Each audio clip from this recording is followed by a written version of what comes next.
الحمد للہ وکفی والصلاة والسلام علی عباده الذین اصطفی خصوصا علی افضلهم وخاتم النبیین محمد الامین وعلی آلہ وصحبہ اجمعین اما بعد فقد قال اللہ تبارک وتعالی کما ورد فی سورۃ الصف اعوذ باللہ من الشیطان الرجیم بسم اللہ الرحمن الرحیم سبح للہ ما فی السماوات وما فی الارض وهو العزیز الحکیم یا ایھا الذین آمنوا لم تقولون ما لا تفعلون کبر مقتا عند اللہ ان تقولوا ما لا تفعلون ان اللہ یحب الذین یقاتلون فی سبیلہ صفا کأنہم بنیان مرصوص صدق اللہ العظیم رب اشرح لی صدری ویسر لی امری واحلل عقدۃ من لسانی یفقہوا قولی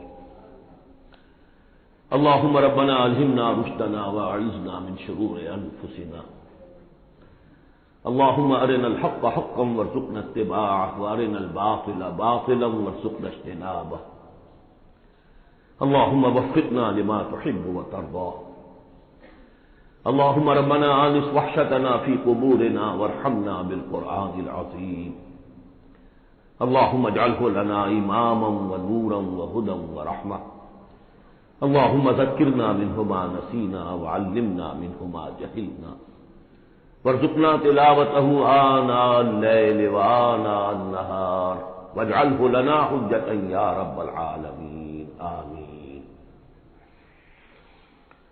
اب ہم اللہ کا نام لے کر سورہ صف کا آغاز کر رہے ہیں۔ میں آپ کو بتا چکا ہوں کہ جو 10 سورتیں ہیں مدنی سورہ حدید سے سورہ تحریم تک، ان میں بالکل درمیان میں جو یہ جوڑا ہے سورہ صف اور سورہ جمعہ، اس کی امتیازی شان اسی سے نظر آ جاتی ہے کہ دونوں کا آغاز تسبیح سے ہوا ہے، ورنہ اب تک یہ تھا سورہ حدید کا آغاز سبح للہ ما فی السماوات والارض، پھر سورہ مجادلہ میں وہ بات نہیں، پھر سورہ حشر میں سبح للہ ما فی السماوات وما فی الارض، پھر سورہ ممتحنہ میں وہ بات نہیں۔ اب یہاں پھر جو آئی ہے وما فی الارض، تسبیح کرتی ہے اللہ کی ہر وہ شے جو آسمانوں میں ہے اور ہر وہ شے جو زمین میں ہے۔ وَهُوَ الْعَزِيزُ الْحَكِيمُ، اور وہ زبردست ہے، کمال حکمت والا۔ لیکن اس کے فوراً بعد سورہ جمعہ ہے، وہ ہے یُسَبِّحُ لِلَّهِ مَا فِي السَّمَاوَاتِ وَمَا فِي الْأَرْضِ، تو اس میں جوڑے ہونے کی نسبت بہت نمایاں ہو گئی، مشابہت بھی ہے، تسبیح دونوں کا آغاز ہو رہا ہے، پھر تکمیل ہو رہی ہے۔ میں نے بتایا تھا کہ نسبت زوجیت میں کسی مقصد کے لیے جنس جو ہے دو، وہ کسی اعلیٰ تر مقصد کے لیے ان کے اندر ریسیپروکل نسبت رکھی جاتی ہے۔ وہی یہاں ہے فعل ماضی فعل مضارع، اور فعل مضارع عربی زبان میں حال اور مستقبل دونوں کو کور کرتا ہے، تو یہاں اس جوڑے میں آ کر ان دونوں کو جمع کر دیا گیا کہ یہ تسبیح جو ہے کائنات کے اندر، جو کائنات کی ہر شے کر رہی ہے، یہ ہمیشہ سے ہوتی آ رہی ہے، ہر دم ہو رہی ہے، ہمیشہ ہوتی رہے گی۔ یہ سورہ مبارکہ جیسا کہ میں نے کل آپ کو بتایا تھا، سورہ حدید کی جو آیت ہے، جس کو میں نے عرض کیا تھا، اگرچہ وہ لفظ اچھا نہیں ہے، عریاں اور ننگا، واقعات یہ ہے کہ پورا عریاں اور ننگا فلسفہ انقلاب سورہ حدید کی آیت نمبر 25 میں ہے۔ انقلاب کس لیے لایا جاتا ہے؟ فرانس کا ریولوشن کیوں آیا تھا؟ ظلم ہے، بادشاہ لوگ بیٹھے ہوئے ہیں، عیش کر رہے ہیں، لوگ کسان ہیں، مزدور ہیں، وہ کام کرتے ہیں، ٹیکس دیتے ہیں، یہ عیاشیاں کرتے ہیں بدماش لوگ، ظلم ہے، ختم ہونا چاہیے۔ لوگوں نے جانے دی، ہزاروں نے جانے دی، پھر شکل کیا بن گئی کہ وہ تو ایک بظاہر ڈیموکریسی، عوام کی حکومت، حقیقت میں سرمایہ داروں کی آمریت قائم ہو گئی۔ ظلم ہے، مزدور کارخانے کے اندر کام کر رہا ہے، اس کے بچہ جو ہے بھوکا مر رہا ہے، یا وہ اگر بیمار ہو گیا تو اس کی دوا نہیں ہے، اور ان کی محنت اور مزدوری سے جو عیش کر رہے ہیں، لال پری جو ہے ان کے شام کو جو ہوتی ہے، ان کے جام میں وہ کیا کیا ہوتی ہے، علامہ اقبال نے کس قدر تلخ حقیقت کہی ہے۔ یہ کیا ہے؟ مزدور خواجہ از خونے لگے مزدور ساغر لالے نام، یہ سرمایہ دار جو ہیں یہ مزدوروں کے رگوں کی خون جو ہے سرخ اس سے کشید کر کے اپنی وہ لال پری جو ہے شام کو پیتے ہیں بیٹھ کر۔ انقلاب ہے، انقلاب ہے، انقلاب۔ نتیجہ یہ ہوا کہ بولشوک ریولوشن آیا، پھر مصیبت، اب ایک پارٹی ڈکٹیٹرشپ قائم ہو گئی، آسمان سے گرے، کھجور میں اٹکے، کھجور سے گرے، کسی کھائی میں جا گرے۔ یہ سارا چکر کیوں ہو رہا ہے؟ ان سرچ آف جسٹس، یہ ساری جد و جہد انسان کیوں کر رہا ہے؟ تو اب ایک تو ہے کہ ایک سیکولر انداز میں جسٹس فیئر پلے اس کی بات ہوتی ہے۔ دین میں آپ دیکھیے کہ قرآن میں جس طرح میں نے کل آپ کو بتایا، اللہ قائم بالقسط ہے، مسلمانوں کا بحیثیت امت رول یہ ہے، یا ایھا الذین آمنوا کونوا قوامین بالقسط، یا ایھا الذین آمنوا کونوا قوامین للہ شہداء بالقسط۔ محمد کو کیوں بھیجا؟ کہہ دیجئے کہ مجھے بھیجا گیا کہ میں عدل قائم کروں۔ اور اب جو آیت آ گئی، ہم نے تمام رسول اسی لیے بھیجے، کتابیں اسی لیے بھیجی، میزان اسی لیے نازل کی، لقد ارسلنا رسلنا بالبینات وانزلنا معهم الکتاب والمیزان لیقوم الناس بالقسط۔ لوگوں نے کیا کیا؟ نبی آ گئے، انہیں پوجنا شروع کر دیا، باقی ظلم کا ظلم جو کا تو چل رہا ہے، انہیں پوج لو، خدا کا بیٹا بنا دو، کچھ اور بنا دو، اور یہ اللہ ہے ان کو جو بھی چاہو بنا دو۔ لیکن نظام ظالمانہ قائم رہا دنیا میں۔ یہ محمد عربی کا کمال ہے، انہوں نے آ کر نظام کو بدلا۔ در حقیقت یہ جو تکمیل ہوئی ہے اس پروسیس کی، اسی لیے آپ رسول کامل ہیں، آخری رسول اور کامل رسول، جنہوں نے آ کر نظام عدل و قسط کو بالفعل برپا کیا۔ چنانچہ وہ جو ایک عام قانون آیا، پھر اس میں اتنی ننگی بات، لوہا استعمال ہو سکتا ہے، طاقت استعمال ہوگی ظلم کے خاتمے کے لیے، اور ان تمام جتنی بھی ناانصافیاں ہیں ان کو ختم کرنے۔ اگرچہ یہ لوہا کسی طریقے سے استعمال ہوگا، یہ لوہا خودکشی کے کام بھی آ سکتا ہے، خودکشی نہیں کرنی ہے، اس کے کچھ شرائط ہیں، اس کے ضوابط ہیں۔ پہلے کوئی طاقت فراہم کرو، پہلے کوئی نظریہ عام کرو، جو لوگ نظریہ قبول کر لیں انہیں جمع کرو، انہیں منظم کرو، انہیں ٹرین کرو، انہیں قوت بناؤ، پھر باطل سے ٹکراؤ۔ اگر ایسے کھڑے ہو جاؤ گے تو خودکشی ہو جائے گی، نعرہ مارا اور خودکشی ہوگی۔ بہرحال وہ جو ننگا انقلابی نظریہ ہے وہ حضور کی شخصیت کے ضمن میں اس آیت میں آ کر اب وہ واحد کے سیرے میں آ گیا، هو الذی ارسل رسولہ بالہدی ودین الحق لیظہرہ علی الدین کلہ۔ سورہ توبہ میں بھی آ چکی، سورہ فتح میں آ چکی، اب اس سورہ مبارکہ کا مرکزی مضمون وہی ہے۔ لیکن اس کے یوں سمجھ لیجئے، اب زیادہ وقت میرے پاس نہیں ہے، کہ یہ اس کے 4 حصے کر لیجئے، 4 آیتیں، پھر 4 آیتیں، پھر 4 آیتیں۔ پہلی 4 آیتیں توحیدی بھی ہیں، اور ایک اعتبار سے اس میں اصل میسج آ گیا ہے۔ دوسری 4 آیتوں میں سابقہ امت مسلمہ یعنی یہود کا طرز عمل ہے۔ تیسری آیت میں بعثت محمدی کا مقصد اور اس کے لیے مسلمانوں کو دعوت جہاد۔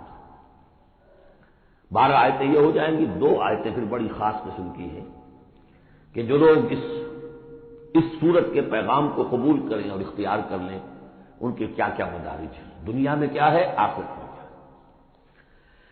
بسم اللہ الرحمن الرحیم، سبح للہ ما فی السماوات وما فی الارض وہو العزیز الحکیم۔ اب اس کا میں ترجمہ بھی نہیں کروں گا اس وقت۔ اب آ رہی ہے بات بالکل دو ٹوک، وہی جو میں نے کہا تھا ان تمام صورتوں میں ہے، زجر، توبیخ، جھنجھوڑنے کا انداز۔ کیا ہو گیا مسلمانوں کو؟ یا ایھا الذین آمنوا ما لکم لم تقولون ما لا تفعلون، تمہیں کیا ہو گیا ہے مسلمانوں، تم جو کہتے ہو وہ کرتے نہیں، کیوں کہتے ہو جو کرتے نہیں؟ ایمان اللہ پر اور اس کے حکم پاؤں تلے، ایمان رسول کا، محبت اور عشق کے دعوے اس کے سنتوں، یہ دجیاں بکھیر دو، کیا ہے؟ اس وقت نہیں تھا یہ، میں نے کہا وہاں تو ذرا سی کمی آئی تھی، ابھی اوسط کچھ گرا تھا، اس کے اوپر یہ پکڑ آ رہی ہے۔ تو آج سوچئے کہ آج اگر کہیں قرآن نازل ہو جائے اور آج اگر کہیں محمد رسول اللہ آ جائے تو اس امت کو دیکھ کر کیا کہیں گے کہ میری امت ہے؟ یہ 1.5 ارب انسان میری امت ہے۔ لم تقولون ما لا تفعلون کبر مقتا عند اللہ ان تقولوا ما لا تفعلون، بڑی شدید بیزاری کی بات ہے اللہ کے نزدیک کہ تم کہو جو کرتے نہیں۔ اب بتائیے اس سے بڑی زجر و توبیخ کیا ہوگی؟ اچھا، معلوم ہوتا ہے کہ شاید کچھ لوگوں نے محبت رسول کے دعوے کیے ہوں گے. جاننا چاہتے ہو اللہ کو کون محبوب ہے؟ ان اللہ یحب الذین یقاتلون فی سبیلہ صفا کانہم بنیان مرصوص. اللہ کو تو محبوب ہیں اپنے وہ بندے جو صفیں باندھ کر، اور صفیں بھی ایسی بنیان مرصوص.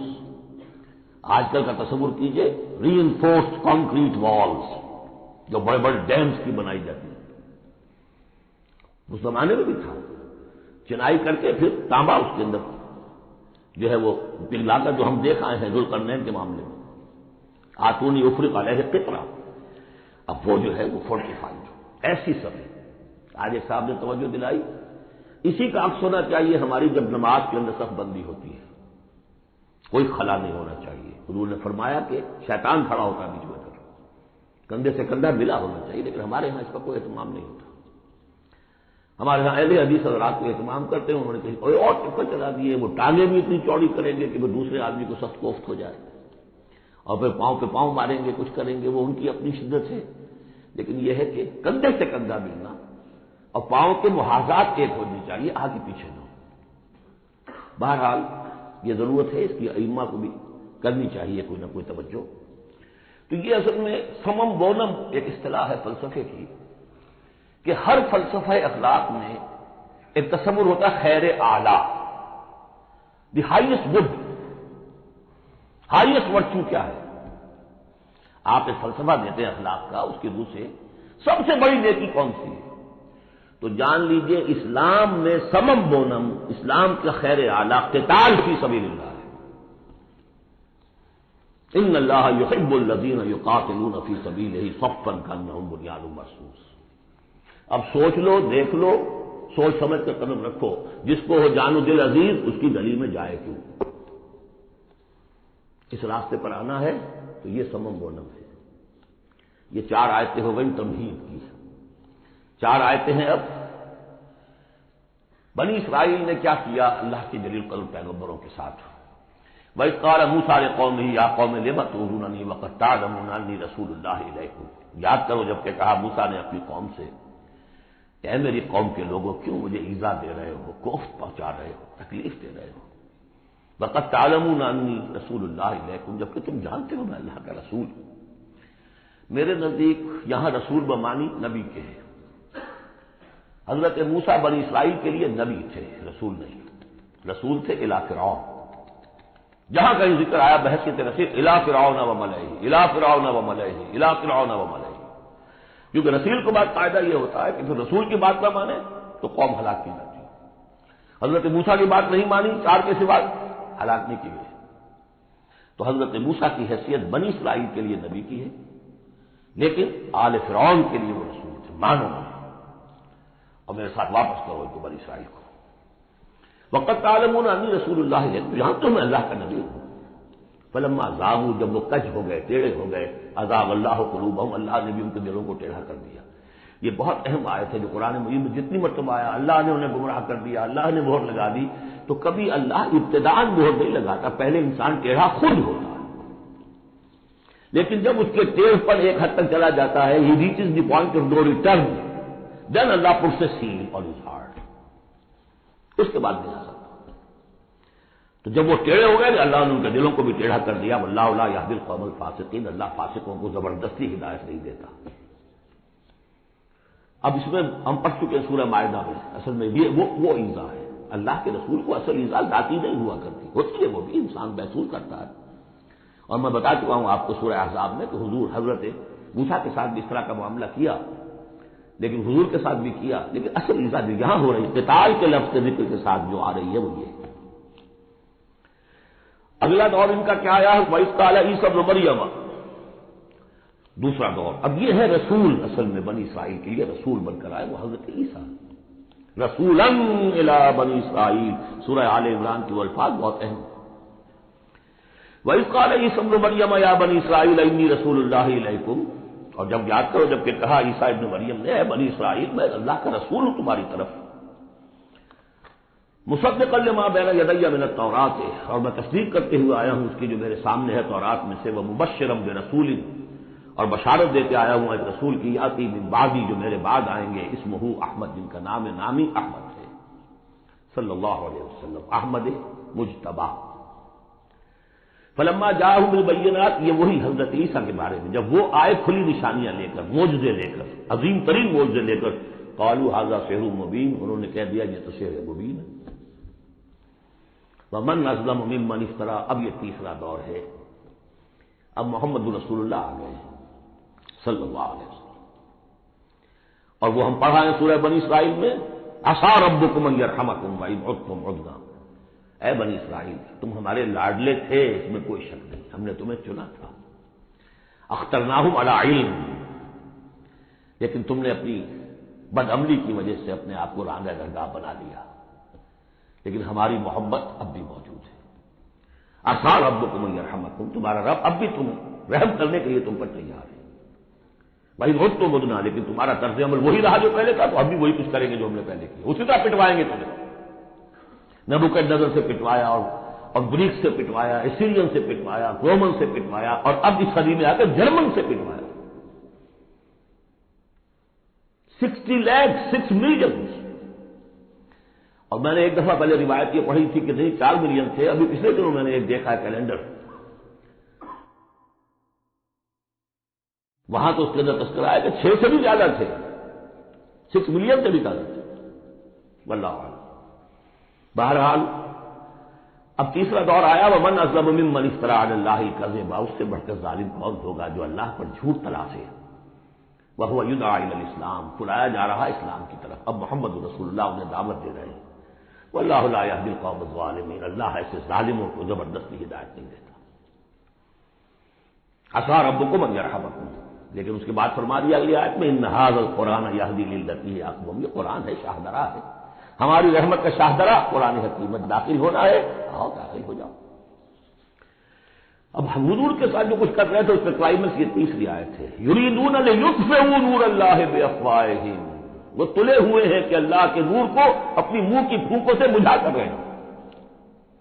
یہ خاص یہود کے بارے میں ہے یہ آیت، اچھی طرح سمجھ لیجیے، اور اس کا کلائمیکس اب آ رہا ہے، اب آ رہا ہے۔ The final showdown is going to come now and not very far off, very soon. Armageddon اسے کہہ لیں۔ یہود پوری طریقے سے پوری عیسائی دنیا کو اپنے تسلط میں لا چکے ہیں، اور جو کچھ ہونے والا ہے الملحمۃ العظمیٰ جسے حضور نے قرار دیا ہے، عظیم ترین جنگ، اور آرمگڈون جو ان کی کرسچین، جو ان کی اصطلاحات میں وہ آرمگڈون ہے۔ بہرحال وہ تو ابھی آئے گا، ابھی تک تو ہم پڑھ رہے ہیں جو اس وقت ہو رہا تھا، ان میں جرت نہیں تھی، وہ سامنے آ کر مقابلہ نہیں کرتے تھے، وہ ہم پڑھ چکے ہیں سورہ حشر میں، کبھی بھی سامنے آ کر مقابلہ نہیں کریں گے، منہ کی پھونکوں سے بجھاتے ہیں، دور دور سے۔ یہ استعارہ ہے کہ سامنے آ کے مقابلہ نہیں کرتے، سازشیں کرتے ہیں، منہ سے تو آدمی بات ہی کرتا ہے، سازشیں کر کے اس کو ابھارو، اس کو لے آؤ، اس سے حملہ کروا دو، قریش کو لے آؤ، فلاں کو لے آؤ، ان میں دم نہیں ہے۔ اسی کو کہا ہے مولانا ظفر علی خان نے، نور خدا ہے کفر کی حرکت پہ خندزن، پھونکوں سے یہ چراغ بجھایا نہ جائے گا۔ یریدون لیطفئوا نور اللہ بافواہہم واللہ متم نورہ ولو کرہ الکافرون، اللہ اپنے نور کا اتمام فرما کر رہے گا، خواہ یہ کافروں کو کتنا ہی ناگوار ہو۔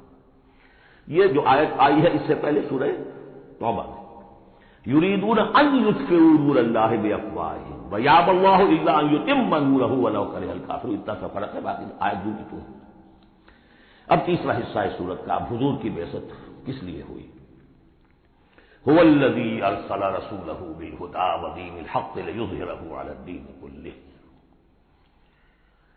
یہ خاص آیت میں آپ کو بتا چکا ہوں کہ انبیاء کی بعثت، رسولوں کی بعثت کے لیے بشیر، نذیر اور مذکر، مربی، معلم، یہ سارے الفاظ، شاہد، یہ سب مشترک ہیں۔ یہ صرف محمد رسول اللہ کے لیے ہے، اور 3 دفعہ ہے۔ وہی ہے اللہ جس نے بھیجا اپنے رسول کو صلی اللہ علیہ وسلم، الہدا، کامل ہدایت نامہ جو ان پر کامل ہو گیا، اور دین حق، وہ میزان جو دی گئی تھی تمام انبیاء کو، وہ میزان اب کامل ہو کر دین حق، سچا، مکمل، عادلانہ، مبنی بر عدل و قسط نظام زندگی جو بن گیا۔ کس لیے بھیجا ہے؟ لیظہرہ، اسے غالب کرے، یہ نہیں وہ پامال رہے اور 30-30 لاکھ لوگ حج کرتے رہے، بس اللہ اللہ خیر صلی اللہ۔ رہ گئی رسم اذاں روح بلالی نہ رہی، فلسفہ رہ گیا تلقین غزالی نہ رہی۔ یہ 30 لاکھ آدمی اگر کفن باندھ لیں اپنے سر سے تو دنیا میں انقلاب آ جائے گا نہ آ جائے؟ حج کر آؤ، رمضان کا عمرہ کراؤ، ریچولز حرام سے کمائی کرو اور عمرے کرو۔ هو الذي ارسل رسوله بالهدى ودين الحق ليظهره على الدين كله ولو كره المشركون۔ مشرکوں کو تو یہ پسند نہیں ہوگا۔ مشرک چاہیں گے توحید کا نظام قائم ہو جائے، اللہ کی حکومت پوری زندگی پہ قائم ہو جائے۔ اور مشرک کون ہے؟ مشرک صرف بت پرست نہیں ہے، سب سے بڑا مشرک وہ ہے جو کہ ہیومن ساورنٹی کا اعلان کر رہا ہے، وہ تو خدائی کا اعلان کر رہا ہے۔ بت پرست نے تو یہی سمجھا ہوگا یہ کوئی دیوی ہے، دیوتا ہے، کوئی ہماری سفارش کر دے گا، اس کے علاوہ وہ تو خدا بن رہے ہو تم کہ ہم حاکم ہیں۔ یہ دعویٰ تو نمرودیت کا دعویٰ ہے، یہ دعویٰ تو فرعونیت کا دعویٰ ہے، حاکم ہم۔ الیس لی ملک مصر وہذہ الانہار تجری من تحتی۔ فرق یہ ہے کہ وہ ایک شخص ہوتا تھا، اب پوری قوم، بس اور کچھ بھی نہیں۔ وہ کبھی پسند نہیں کر سکتے، تصادم ہونا ناگزیر ہے، جہاد کرنا پڑے گا، کشمکش کرنی پڑے گی۔ اب وہ کون کریں گے؟ جو اللہ کو ماننے کا دعویٰ کرے اور رسول کو ماننے کا دعویٰ کرے۔ اگلی آیت پڑھ لیجئے، یا ایھا الذین آمنوا هل ادلکم علی تجارۃ تنجیکم من عذاب الیم۔ اے ایمان کے دعوے دارو، کیا میں تمہیں بتاؤں وہ تجارت جو تمہیں دردناک عذاب سے چھٹکارا دلا دے؟ تؤمنون باللہ ورسولہ وتجاہدون فی سبیل اللہ باموالکم وانفسکم۔ ایمان لاؤ اللہ پر جیسے کہ ایمان لانے کا حق ہے۔ سورہ نساء میں بھی پڑھ چکے ہیں، یا ایھا الذین آمنوا آمنوا باللہ ورسولہ والکتاب الذی نزل علی رسولہ۔ سورہ حجرات میں ڈیفینیشن مومن کی یہی ہے، انما المؤمنون الذین آمنوا باللہ ورسولہ ثم لم یرتابوا وجاہدوا باموالہم وانفسہم فی سبیل اللہ۔ تؤمنون باللہ ورسولہ وتجاہدون فی سبیل اللہ باموالکم وانفسکم ذالکم خیر لکم ان کنتم تعلمون یغفر لکم ذنوبکم ویدخلکم جنات تجری من تحتہا الانہار۔ وہ تمہارے لیے تمہارے گناہ بخش دے گا، تمہیں داخل کرے گا ان باغات میں کہ جن کے نیچے نہریں بہتی ہوں گی، اور ان باغات میں مسکن دے گا، مساکن طیبہ، بہت پیارے، بہت اعلیٰ، فی جنات عدن، ریزیڈینشل گارڈن۔ ذالک الفوز العظیم، یہی بڑی کامیابی ہے۔ یہ بہت اہم نقطہ ہے، بندہ مومن کی نگاہ کس کامیابی پر جمی ہونی چاہیے؟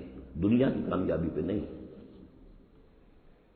دنیا میں دین کی کامیابی پر بھی نہیں۔ آپ حیران ہو یہ کیا کہہ رہا ہے؟ نصب العین صرف آخرت۔ اگر آپ نے دنیا میں کامیابی کو نصب العین بنا لیا تو گڑبڑ ہو جائے گی۔ پھر آپ کہیں گے یہ تو صحیح طریقے سے کام نہیں ہو رہا تو ٹیڑھے سے کرو، سیدھی انگلیوں گھی نہیں نکلتا تو ٹیڑھی کرو، بائی ہک اور بائی کروک، جیسے کوئی ہاکی کا پلیئر چلتا ہے لے کر کیری کرتا ہے، اسی میں تحریک گم ہو جاتی ہے۔ تحریکوں کے قبرستان بنے ہیں اسی بنیاد پر۔ تم دیکھو تمہارا فرض یہ طریقہ کار، اس طریقے پہ کام کرتے رہو، نتیجہ نکلے نہ نکلے تمہیں اس سے کوئی بحث نہیں۔ ہاں طریقہ کار پر نظر ثانی کرتے رہو، وہ طریقہ محمد رسول اللہ سے ماخوذ اور منہاج۔ لکل جعلنا منکم شرعۃ ومنہاجا، ہم نے ہر ایک کو تم میں سے شریعت بھی ایک دی ہے، منہاج بھی دیا ہے۔ منہاج محمد ہی کیا ہے بولو؟ تو امت محمد ہو صلی اللہ علیہ وسلم۔ تو یہ بات نوٹ کر لیجئے، بہت اہم ہے، بس تجزیہ کر لیجئے اب تک جو کچھ آیا ہے اس میں، بلکہ اب آخری 2 آیتیں بھی پڑھ لیجئے۔ ایک حیثیت سے یہ 12ویں آیت پر آ کے مضمون مکمل ہو گیا۔ ذالک الفوز العظیم، بڑی کامیابی ہے یہ۔ البتہ دنیا میں ایک اور بونس کی شکل میں ہے، وَأُخْرَىٰ تُحِبُّونَهَا، ایک اور شے جو تمہیں بہت پسند ہے۔ اللہ کی نگاہوں میں تو اس کی کوئی حیثیت نہیں، اس لیے کہ اللہ کی نگاہ میں تو اگر وہ کرنا ہی چاہے تو دین حق کو غالب کر دے آنے واحد میں۔ اللہ تو تمہیں دیکھ رہا ہے بس کہ تم نے کتنی کچھ جان شانی کی، کہ کیونکہ تمہارا امتحان ہے۔ لیکن تمہاری نگاہوں میں بہرحال انسان ہو تو بربنا کبھی بشری انسان چاہتا ہے کہ جو کچھ ہم کریں اس کا نتیجہ بھی اگر نظر آ جائے تو کیا کہیں۔ وہ افراد تحبونہا، اور وہ دوسری چیز اور بھی جس کا جو تمہیں پسند ہے، وہ کیا ہے؟ نصر من اللہ وفتح قریب، اب اللہ کی طرف سے مدد آیا چاہتی ہے اور فتح تمہارے قدم چوما چاہتی ہے۔ لیکن یہ ظاہر بات ہے یہ کب اتری ہے، یہ میں آپ کو بتا چکا ہوں، اس کو سمجھیے سورہ صف کو سورہ احزاب کا ضمیمہ، وہ بشری المؤمنین یہی الفاظ آئے ہیں، اور اے نبی اس کی بشارت دے دیجیے اہل ایمان کو۔ قول میں حضور کا آپ کو سنا چکا ہوں، آپ نے فرما دیا تھا غزوہ احزاب کے بعد لن تغزوکم قریش بعد عامکم ھذا، اے مسلمانوں اب اس سال کے بعد قریش تم پر چڑھ کر نہیں آ سکتے، ایگزاسٹ ہو چکے، ولکنکم تغزونہم، اب تمہاری طرف سے انیشیٹو ہوگا۔ اور وہ انیشیٹو تھا کہ جو عمرے کے سفر کی نیت سے آپ نے کیا، صلح حدیبیہ ہو گئی اور انا فتحنا لک فتحا مبینا کی آیت اتری۔ اور دوسری چیز آخرت میں یا ایک روحانی جو مقام تمہیں اس سے حاصل ہوگا، تم اللہ کے مددگار قرار پاؤ گے، اس سے اونچا کوئی مقام ہو سکتا ہے۔ یا ایھا الذین آمنوا کونوا انصار اللہ، اگر تم اللہ کے دین کا جھنڈا اٹھانے کے لیے اپنی جانیں لگا رہے ہو تو کس کے مددگار ہو؟ اللہ کا دین ہے، جھنڈا اس کا ہے، اور یہ فرض منصبی اصل تھا محمد کا، تو ان کی بھی مدد ہے، من انصاری اللہ آگے آ جائے گا۔ اہل ایمان اللہ کے مددگار بنو، کما قال عیسی ابن مریم للحواریین، جیسے کہ کہا تھا عیسیٰ ابن مریم نے اپنے حواریین سے، من انصاری اللہ، کون ہے میرا مددگار اللہ کی راہ میں۔ دیکھیے جیسے بیعت کی نسبتیں آئی تھیں دو، بیعت حضور سے، بے اللہ سے، لہذا تیسرا ہاتھ اللہ، وہی مسئلہ یہ ہے، نصرت اللہ کی، لیکن میری نصرت اللہ کی طرف۔ اللہ کی نصرت کیسے کرو گے؟ میری نصرت کرو اللہ کے راستے میں، محمد رسول اللہ والذین معہ۔ اب بھی طریقہ جو فطری ہے وہ یہی ہے، جس کو بھی اللہ ہمت دے دے وہ کھڑا ہو۔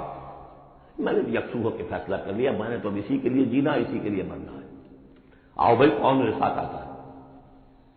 میں نے انصاری اللہ، میں تو چل رہا ہوں، کوئی ساتھی ملے گا تب بھی چلوں گا، نہیں ملے گا تب بھی چلوں گا۔ اب کون میرے ساتھ آتا ہے؟ من انصاری اللہ، جو ہاتھ میں ہاتھ دے اس کا ساتھی ہے۔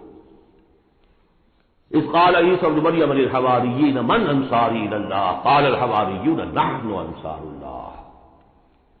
اگرچہ وہ مددگار تھے حضرت عیسیٰ کے، حقیقت میں تھے اللہ کے، بظاہر عیسیٰ کے، حقیقت اللہ کے۔ فآمنت طائفۃ من بنی اسرائیل، تو بنی اسرائیل دو گروہوں میں تقسیم ہو گئے، ایک وہ جو ایمان لے آیا اور ایک وہ جو کفر پر اڑا رہا۔ وکفرت طائفہ فأیدنا الذین آمنوا علی عدوہم، تو ہم نے مدد کی ان کی جو ایمان لائے تھے ان کے خلاف، کہ جنہوں نے کفر کیا تھا ان کے دشمنوں کے خلاف، فاصبحوا ظاہرین، بالآخر وہی کامیاب ہوئے۔ لیکن یہ کامیابی آسانی سے ہاتھ نہیں آئی تھی، اچھی طرح سمجھ لیجیے گا، 300 برس لگے ہیں حواریین مسیح کو، اور ان کے اصل پیروکار جو تھے حضرت مسیح کے، وہ سختیاں انہوں نے جھیلی ہیں تاریخ انسانی میں۔ اگر آپ لیں گے ایک مقدار کی حیثیت سے تو اتنی زیادہ قربانیاں شاید کسی نبی کے ساتھیوں نے نہیں دی۔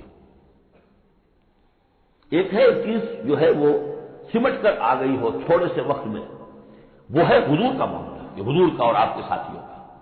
لیکن جتنے طویل عرصے تک اور جس قدر شدید پرسیکیوشن، عام خیال یہی، اور میں بھی اس کا قائل ہوں کہ سورہ یاسین میں جو ذکر ہے، وہ جو 2 رسول بھیجے گئے اور پھر تیسرا بھیجا گیا، وہ اصل میں حواریین مسیح تھے، رسول کے رسول تھے، اللہ کے رسول نہیں تھے براہ راست۔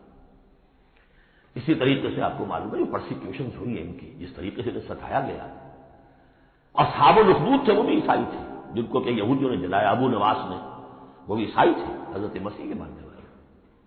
اسی طریقے سے یہ 7 سلیپرز کون سے جو جان بچا کر گئے تھے، اصحاب کہف عیسائی تھے۔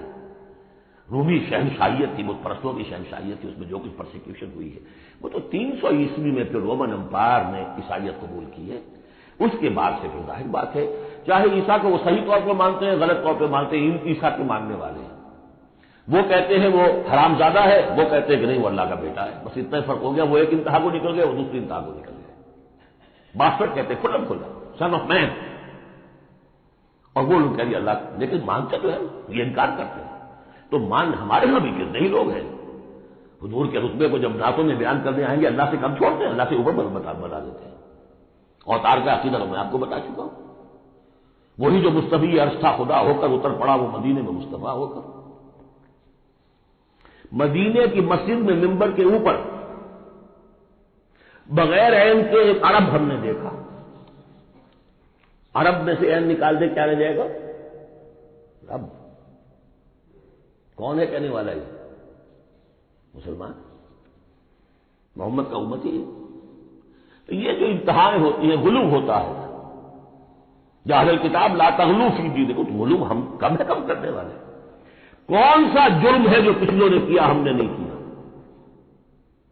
سوائے اس کے کہ اس قرآن کی تحریف ہم نہیں کر سکے، اس کے متن کی بس، اور وہ اس لیے اسپیشل پروٹیکشن اللہ کی تھی۔ یہ ہے سورہ صف۔ ایک سورت بھی سمجھ میں آ جائے تو زندگی کا راستہ بالکل واضح ہو جاتا ہے۔ البتہ یہ جو قتال اس میں بتایا گیا، میں نے عرض کیا تھا قتال ایسا نہیں ہے کہ اٹھاؤ ہتھیار جاؤ نعرہ مارو اور خودکشی کر لو، ٹکرا جاؤ۔